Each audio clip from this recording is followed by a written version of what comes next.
Hi, welcome to Detours Understanding Acquired Brain Injury. I'm Mark, and this is Julie. Hi, Julie. Hi, everyone. Hi. So today what we want to do is talk a little bit about like being body positive and about a bunch of different things. But today's focus is about accepting yourself after brain injury, regardless of whether it's trauma or regardless of, whatever has happened to you or whether it is cardiac arrest. Julie, I know you suffered cardiac arrest and survived, and actually your outcome is good. But after we experience cardiac arrest or whatever, oftentimes our body image and how we look about at ourselves is adversely affected. It leads to depression and other things like that. And so we're kind of afraid or embarrassed about ourselves or whatever else. And then we kind of hide away. We don't want to talk. And so could you just talk a little bit about your experience about yourself and how you look at yourself or did look at yourself shortly after cardiac arrest? Could you talk about your experience? I will. I'll begin by saying that I used to be a runner. And so I had a decent self-body image, but it was because of my running. I'm not an athlete. And then I had a cardiac arrest when I ran on to play women's soccer for the town league. It was just a rec league, and I had a cardiac arrest on the field. Was given good CPR, but I was unconscious for more than 30 days, I think. So I used to run and I swam. I'm a sinker. I think some people are more sinkers than floaters, but I'm a sinker. So I need to know. I taught my son, one of the first things I did, I have one son and I'm not married anymore, which doesn't matter, but just so you know that I say that. I've been divorced since my cardiac arrest, which was hard, and I won't deny that it was hard, and it remains being hard, but it's fine. I'm who I am. I am who I am. I have a great son, a great wife, and for somebody whose heart stopped on the soccer field, I do rather well. I agree with you. I mean, some of the things that have happened to me is I've been called fat. And as a female, it was a long time ago, but I'm not that fat right now, but I'm going through midlife changes in my body. I don't see well, so when I put my glasses down, I have to ask somebody to find them if I don't find them right away, So I was wearing contact lenses when I had my cardiac arrest, and I was unconscious for about 30 days. And I don't think that matters to anybody, but it matters to me. I don't think it needs to matter to anybody else but me. And it's made my recovery more challenging than I wish it had been. And my aunt was a nurse, and she's retired now. So she said to me, "You're not going to like yourself." You know what? I don't all the time, but I'm a morning person. So I wake up early and I do things in the morning, which is how I get things done with you, Mark, and other people that I meet with. So, and I'm happy to answer questions if you want, or. So yeah, no, I think that it's like a lot of people are uncertain, and it's helping that learning to love yourself. If you can't help other people if you don't accept who you are. For me, it's like not only my amputation being a source of discomfort, but also like part of my eyelid droops, and it's like, especially when I get tired, and part of my face. Fortunately, I got a fair amount of hair that covers it, and I'm losing it here, which is something that happens to a lot of guys. But it's like genetic, but also the stressors with brain injury and stuff accelerates that too. It changes how we heal, and we'll talk about that in another video that I'd like us to do. Probably after this one, but talk about how brain injury, whether it's traumatic or non-traumatic, alters your healing rate. it changes how you recover. It affects your skin. So it's important to know and look at your own skin regularly to see whether you're having issues with healing or more likely to get infections, which is something that happens too.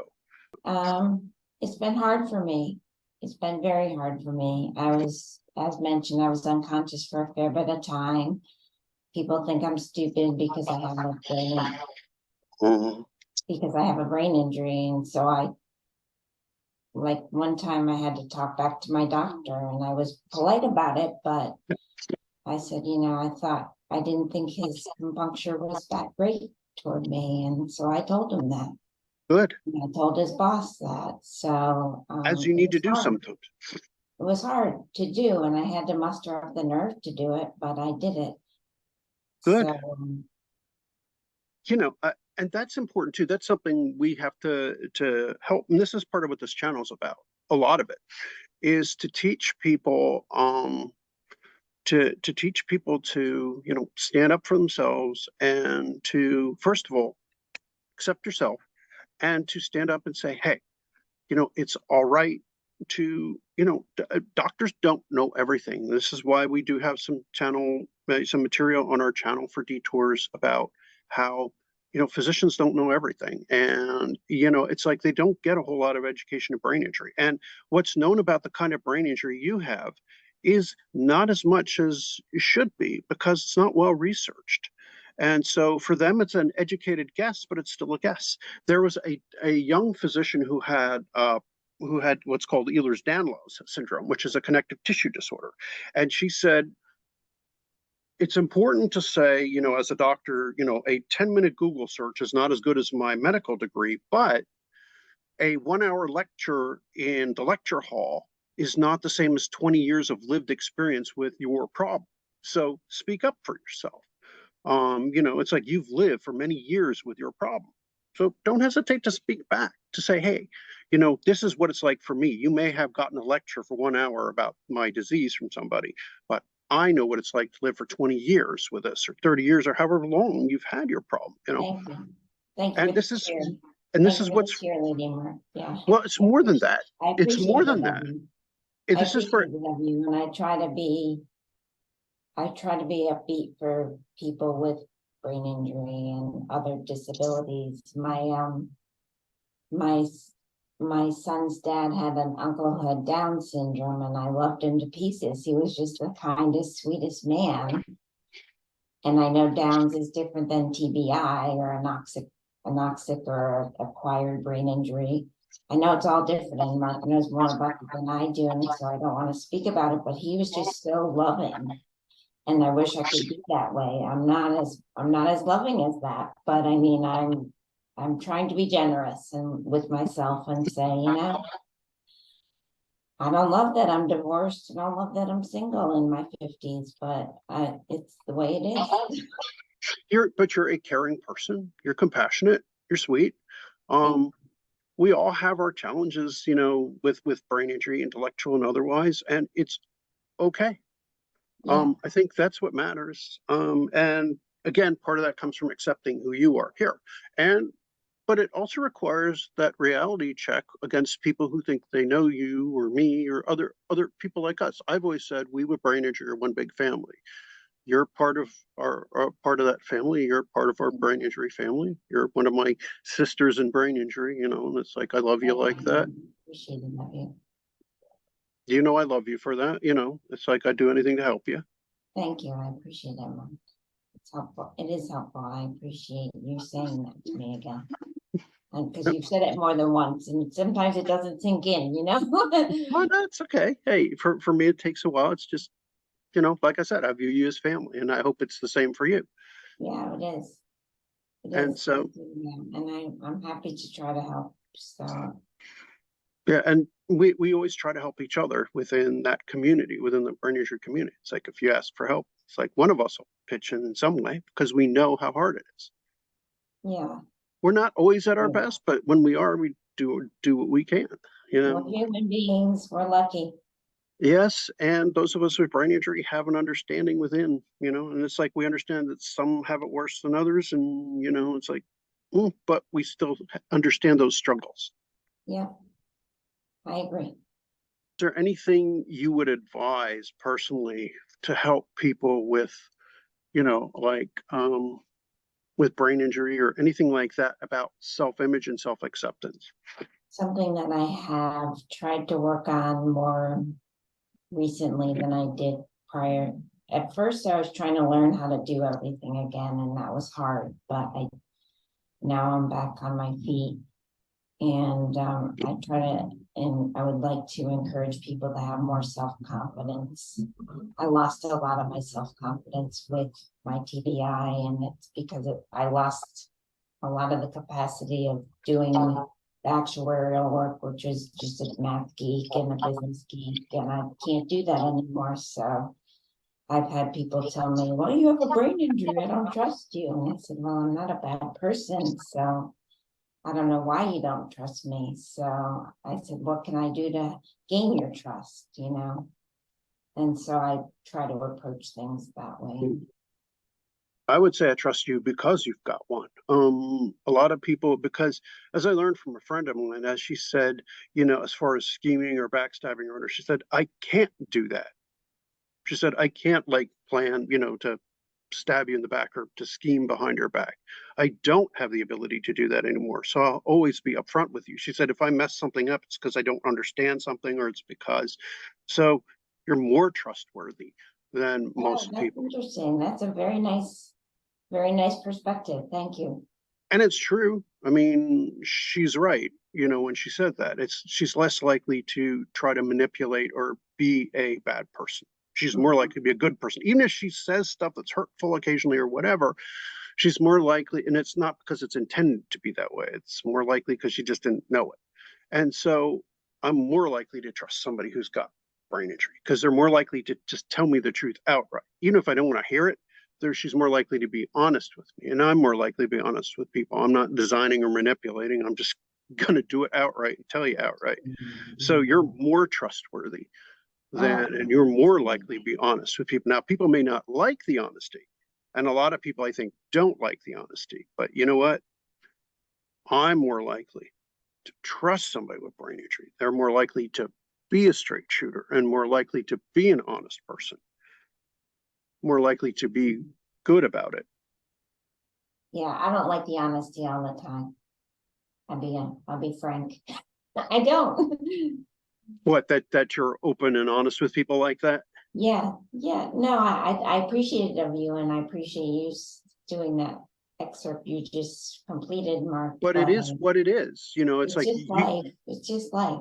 and you are more likely to be open and honest with people, even if they're not comfortable with you being open and honest with them. But it's how you are. It's like the changes that the brain injury cause, that you're Yeah, more likely just to tell them as it is. You yeah. know, you do. You simply do. But guess what? It's like they either accept that or they don't. Many people don't want to hear the blunt, honest truth from you. And Yeah. maybe that's what they mean by that. And it's like, well, too bad. Yep. It is. It is hard, and But it's hard not being accepted. right. Frankly. But you know what? That's not bad. That is good in my opinion, being honest with people, even if it's a hard honesty. I don't disagree. I just feel like I've been hurt by my brain injury and the way I Yes. was accepted by things, by people, by others. Right. No, I understand Um, that. And I'm and empathetic. and it So have has I. hurt me, Yeah. and I have one of my best friends told me I was fat, and I was like, well, that doesn't feel good at all. And it's not true either. But thank you. I'm not saying it but it was hurtful. Well, yeah. And each person's judgment of that kind of thing, unfortunately, is like, what's it even mean anyway? I Yeah, don't, each person has their own perception, that kind of thing. I mean, the as long as you're healthy. yeah, I'm just trying to stay more healthy and be here for my son and who's great. And yeah, and be a good person. So Right. And you are. I mean, it's like the thing about brain injury that is one of our struggles is we do end up, if we don't reach out for others like ourselves, we do find ourselves fairly isolated. yeah, I think Um, I think it could be very easy to be isolated. which is why, with the even though there are TBI. tons of us, I mean, we outnumber the people with heart disease, cancer, and diabetes combined. There are more of us with brain injury than there are people with diabetes, cancer, and heart disease together. That's There are a lot. interesting. I didn't Yeah, know that, Mark, but thank you. We should well, rise up. I hope we can rise up to the occasion of educating people and helping people. and this is what we are doing right now. Thank you. You are helping do that, and this is why it's important to do this with you. Um, just our simple conversations sometimes, like that is our whole goal. Um, yeah. Is there Yeah. anything you wish to add before we stop and get into our next video? No, not particularly on screen. So I would tell you All right. a couple things off screen if you want, if that would help me. All right. So I will say, please like and subscribe. Don't forget to hit that bell icon. And then what we will do is share with anyone you wish to, any of our hosts like Julie or anyone else on our channel. Don't forget to click all for the bell icon and share with other people who may benefit. So we'll see you with our next video.